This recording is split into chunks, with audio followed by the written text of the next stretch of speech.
Deluxe Gaming.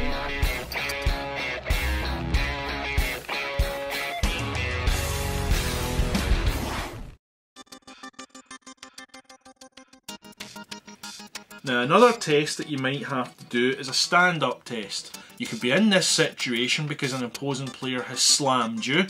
You've managed to pass your armour checks, so you're still on the pitch and you're not in the sin bin, or you've tried to dash and you've been tripped up, or you've failed to evade when someone's been near you and you've tripped up. So your player needs to stand back up. That's a 3 dice speed test with 1 success. So it's a 3 dice speed 1 test. Speed of 4, we need 1 success to stand up.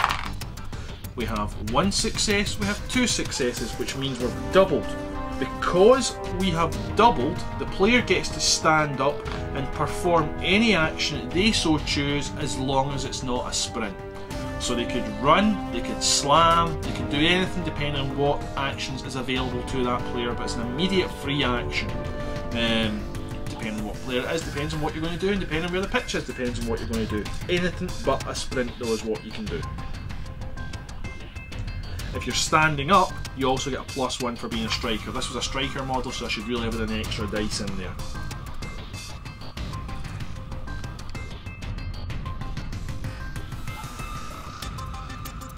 So, this player is down here, the ball's scattered, and I'm going to show you how to pick up the ball. Anytime a player that can pick up the ball runs into a hex where the ball is, they must try to pick up the ball. Doesn't cost anything else, so we'll spend our action token of the 5 we've got, we'll spend 1 to run this player down to here. 1, 2, 3. Now from here, we need to choose our facing before we make our test, because if we fail, the ball may scatter, so facing is important. We're going to turn the player up here, because he's going to make the assumption that he's going to pick up the ball successfully, and then we're going to roll to see what happens. So to pick up the ball, it's a 3 dice skill 1 test, so you get 3 dice to do so. It doesn't cost any extra actions to do so, they automatically do it because our training's so heavily ingrained. We're demonstrating using a striker again. A striker gets a +1 for this action. So he's got 4 dice to do it. Had the player sprinted into this box to try and pick it up though, he would have lost a dice. And if there's any players threatening the hex, he would lose more dice depending on how many players are threatening the hex that he's trying to do the action in. We're keeping it simple for the minute. So he's got 4 dice because he ran into the square and he's chosen his face. So we needed 4s and we've got 2, which means he's doubled what he needed to do because it was a skill 1 test, so 1 success required, 2 successes, doubling. That gives again a free action, which could either be a run or a throw. Now look at where we're stood. The most obvious action is a throw. Again, being a striker can move his full run movement, so he could move up to 5 if need be, 1, 2, 3, 4, 5. But going to run to here, sorry, going to declare a throw action and move to here, turn to face and make the throw. So the throw action on that turn would be 1, 2, 3, 4 distant, so that's 2 dice. Striker, extra dice. Strike hex, lose a dice. And moved, lose a dice. So 1 dice for his free throw action from picking up the ball.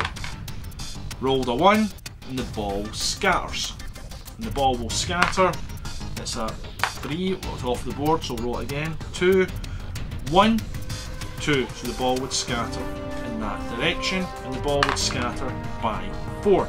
So it would hit this wall coming that way, which means it's going to ping back this way. So that's 1, 2, 3, 4. Ball scatters by 4 back closer towards the player.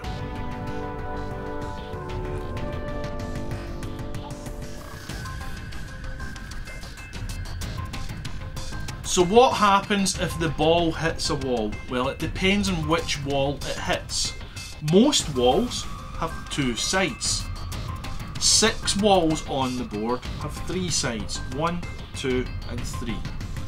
If a ball hits one of the walls with 3 sides, it moves directly back in the direction it travelled. So it just goes straight down and back. The easy way to imagine it is if the wall has two sides. Just imagine the wall was straight. Ignore the fact in your mind that the diagonals are there, and it becomes a bit easier to visualise because it's just simple geometry. The ball is going to come in off of here and ping off in the opposite direction. So it's just going to come in and off. Or if it's coming from here, it comes in and comes off. It never comes back in the same direction, so it comes in and comes off. Or try and make sure I keep this in camera. It comes in here and it comes off. So it just pings away in a V shape. And just remember that V shape. Each time it comes in and hits, it follows the V. It's as simple as that. Just a simple V manoeuvre all the time. Unless it's one of the three-sided walls and it comes back at you.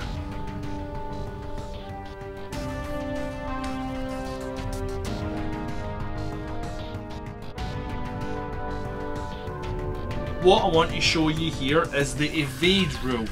This is where one player is trying to leave the threat hexes of another player. Now remember, the threat hex is 1, 2, 3, the 3 hexes directly in front. So you get the one direct in the front and one to slightly either side as the threat hexes. And if this player wants to leave those threat hexes, he needs to make a test, otherwise he might get tripped up or punched as he's trying to leave those hexes. And it's a 3 dice speed 1, 2, 3 test. So it's a 3 dice speed 1, 2, 3. This player, though, being a striker, gets an extra dice. So it's a 4 dice speed 1, 2, 3. So he wants to leave and try and travel in this direction down, so that means he's got to get 1 success. On a speed of 4 means he's got to get 1 4. You can see where I rolled that, so just slide them in. He got his 2 successes, so he was fine. He wants to move again. He's still in a threat hex. He wants to move past further. Now he's out of the threat hexes. He's declaring that's the square he's trying to run to. It's a speed 1, 2, 3 test, so it's 3 dice. But a striker gets an extra dice, so he's now needing 2 successes to speed 1, 2, 3. And he's rolled, and he's got a 4, 2 3s and a 1, so he fails, which means he trips.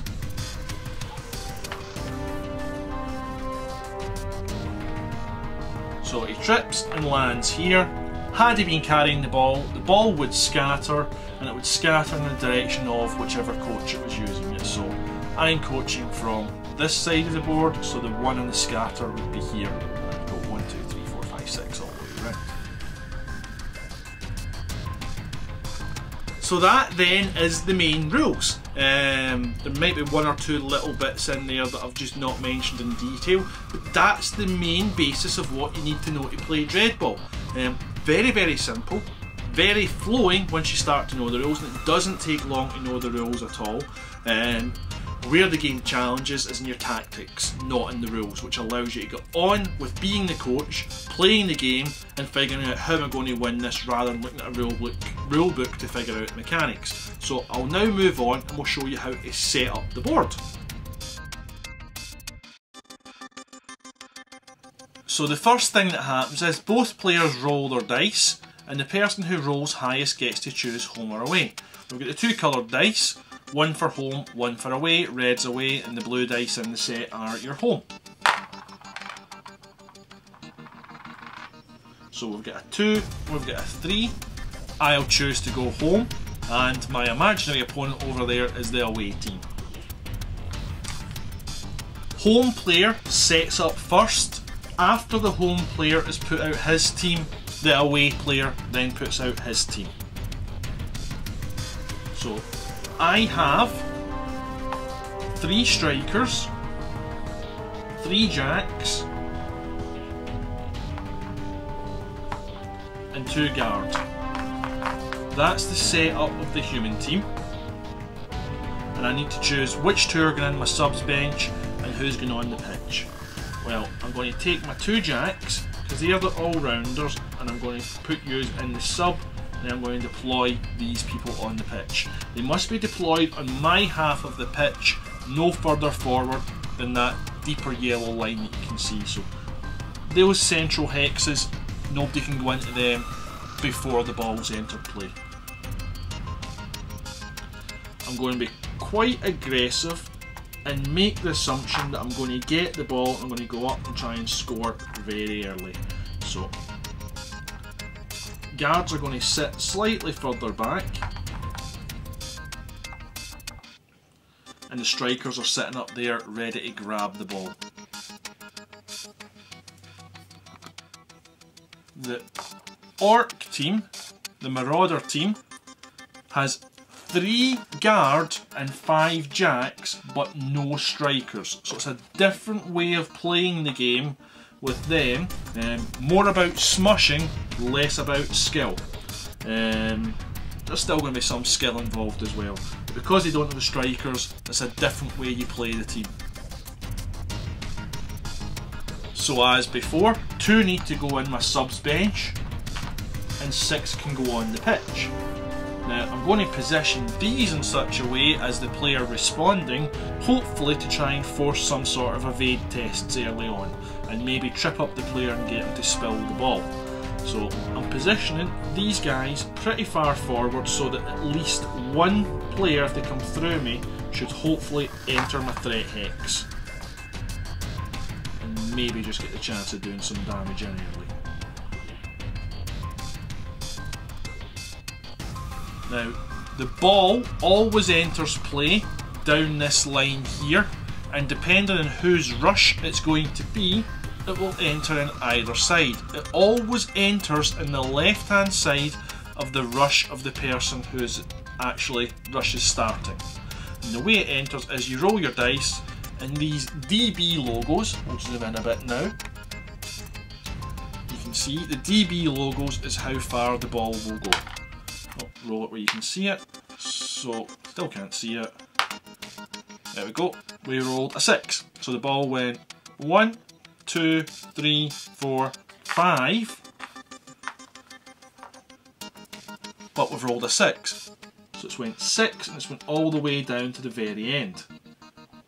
Because there isn't a Dreadball logo there, the ball is going to scatter either here or here. 1, 2, 3 is always on the side of the player whose rush it is, 4, 5, 6 is on the opposite. So we've rolled a 3, so it scatters to here. Then you can start moving your players. So let's zoom it back out. We also need our counters on the board, and they go up here. So we've got one counter for rush 1, and we've also got our score counter, which I can't see it, so I'll use that one. Score counter goes there. That's better, so score counter there. And that's how the game would set up. Rather than me taking you through this, we're going to film a bat rep, and you can watch the bat rep if you're further interested, where we'll go through some of the mechanics of the game as we play it, and that way you can get an idea of how it flows. But it's a game we love. As I said, we've out and bought some extras for it as well, because it's such a simple, fast flowing game. Hopefully my explanation of the rules here have shown you that there isn't many rules, but the rules all work in cohesion. It doesn't leave you asking too many questions.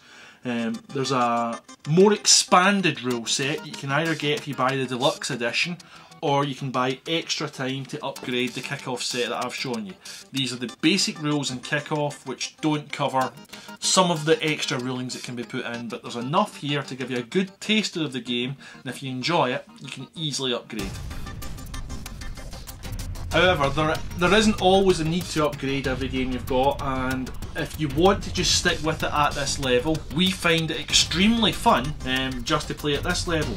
I'm not very good at it so far. My son keeps smushing me. I think it's 10 games to 1 on his side with a few landslides in there, but it's a very good, strong, easy to pick up, easy to play game that has expansions if you want to take it up a level, but doesn't necessarily require it if you're quite happy playing at this level.